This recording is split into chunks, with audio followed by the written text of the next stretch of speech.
Hello, everyone. Welcome. It's Monday evening, and tonight we're going to be doing a Long Island Cabernet Franc from Raphael. But first, we'll talk about Long Island history of wines. Long Island history of wine started in '73 by Lois and Alex Hardgrave. Now, Hardgrave came to Long Island, grew up in Rochester, went to Princeton, then studied Harvard, and nothing to do with grapes, Oriental history. And uh, he came to Long Island and loved the area, bought himself a farm, and him and his wife decided to go in the grape business. They were pretty successful, got good write-ups from the Times and people, and they just planting their grapes and, before they even grew. Then within a year, they bought 90 acres next to them, and in '73, you could buy acreage cheap out east. You could buy an acre for 73s, you could buy an acre for a couple thousand. Now they're a couple million. You can pay $1 million for an acre. So that's one of the. So you had Alex Hardgrave, and then you had Kim Padell come in, who makes an excellent wine. And Hardgrave did good at first. And what happens, you had a lot of things go there. You had high interest rates. You had, and they're not general. There was really no generations of farmers. If you look at Italy, France, South America, California, 4 and 5 generations, 6 generations, they're learning by their mistakes. You got 5-generation farmers out east, but they're doing potatoes, they're doing grapes, they've owned their land, they're working the land. The wine farmer is new to the table, okay? So you're dealing with high cost of land, labor extremely hard to get, and house. Labor. It's so, in California they bring pickers in just for the season. You're not doing that in the Hamptons, and in the North Fork, more wineries are in the North Fork than the South Fork because the price of land in the North Fork is half the price of the South Fork. And like we say, corn, even in the summer, they'll take corn from Riverhead, and the farmers in the South Fork will sell the North Fork corn, and then vice versa, okay? Because the ocean breezes, restrict. So they grow different grapes out there, and they're learning this as they went. They started with the Francs, they started with some of the Chardonnays, then they went to German wines, then they're going to Rieslings, because the weather is inconsistent on Long Island, okay? And we don't have, if we look at Europe, when we look at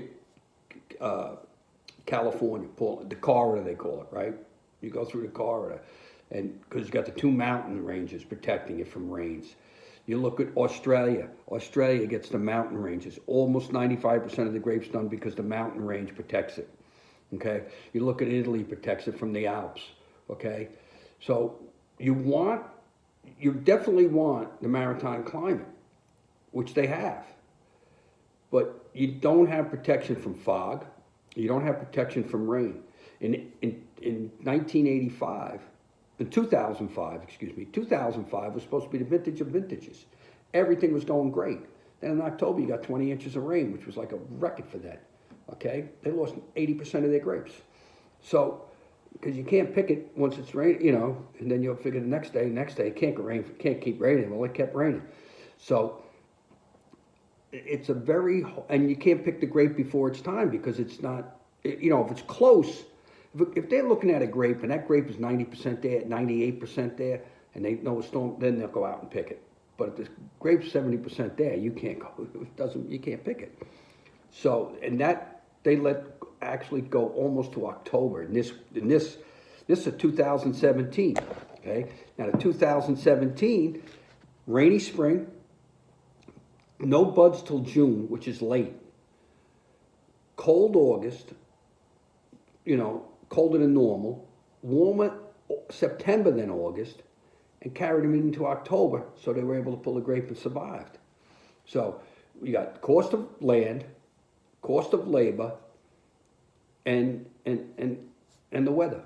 So Long Island has its wines that all of a sudden, they can knock the cover off the ball. The consistency's the hard part. Okay, and you do have some, they're smart people. Plus, the size of 70% of the wines on Long Island are sold through wine clubs, direct mails or at the winery.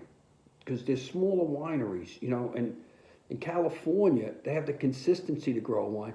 I've auctioned off wines in California, petite wines that bring 300 a bottle because you can't get them. Everybody has to have it because you can't get it. Here, it also has to have, you know, the wine will also, in a blind tasting, if they start winning blind tastings, and they've started to win a couple.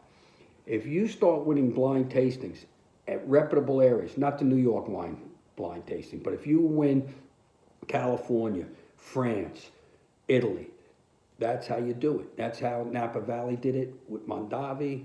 That's how Heinzeller did it.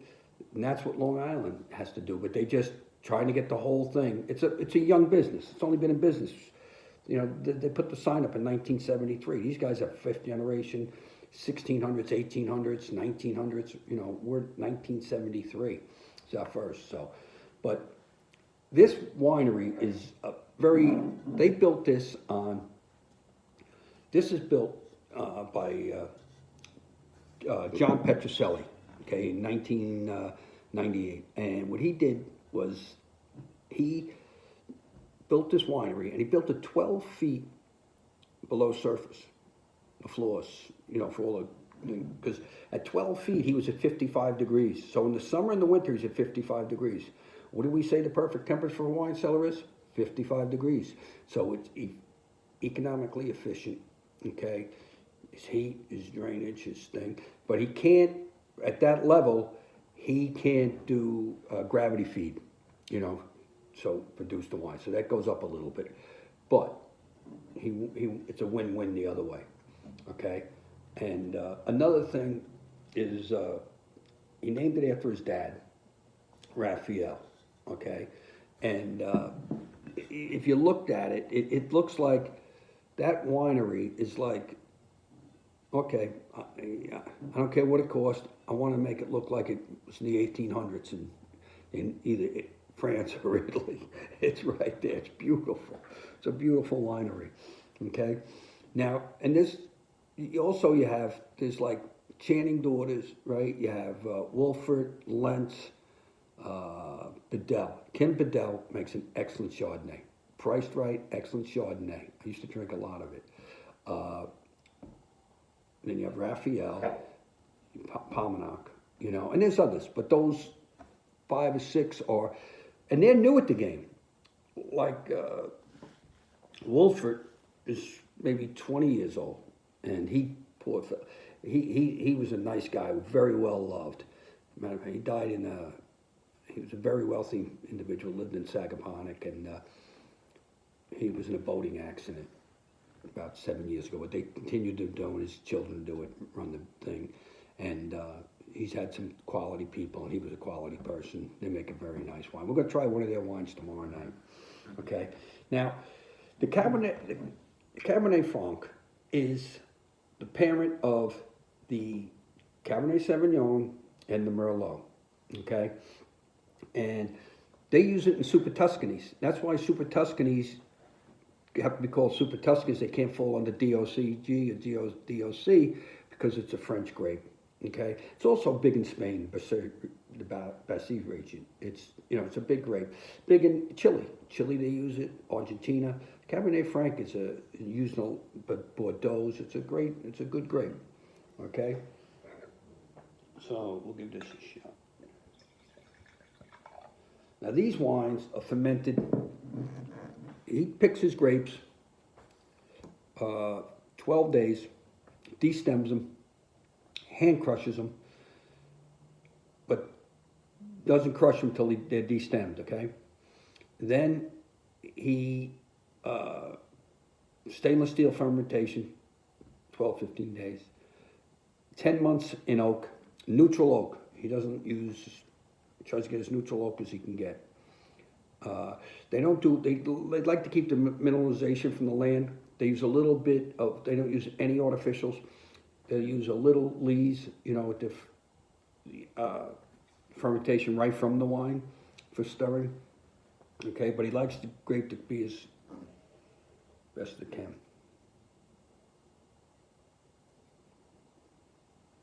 Another thing they got to worry about in Long Island is fog. Like I say, if you had the mountain range, keep the rain out, keep the fog out, and keep long summer days. But, I mean, if they have a good season, they can have good wines. This wine's got a nice little smell to it. Good nose. I'd say almost like a Beaujolais look color. See, she's young red. It's gonna be, I'd say, more medium body than a full.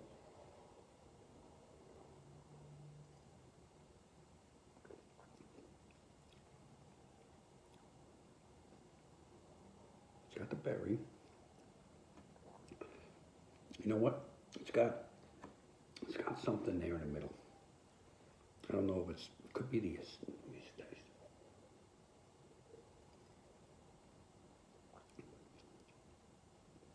It's got soft tannin but fresh acidity.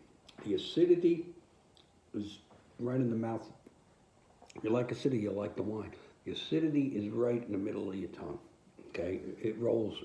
It's rolling around your tongue. The acidity gives you a little. This would be complementary to the right food. You put the right food and cheese in there. I'm telling you, you have to try different foods with wines. It's amazing.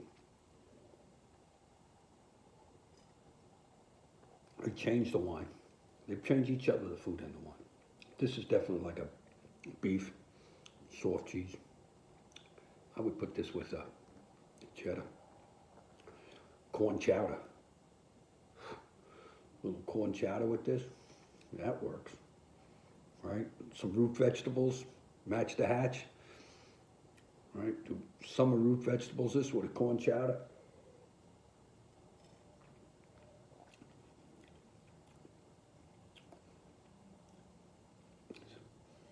It's not a licorice, but it's got to be the acidity. You know, it's got like that.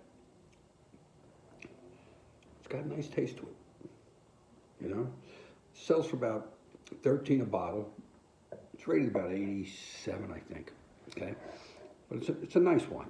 It's a nice wine. We'll see you tomorrow. And tonight, don't forget, we have the Robin Hood Foundation's doing a thing with all the entertainers. It's supposed to be pretty good. You know, it's about bring New York back. You know, they're doing the great sport moments and stuff. So, listen, you all have a great night.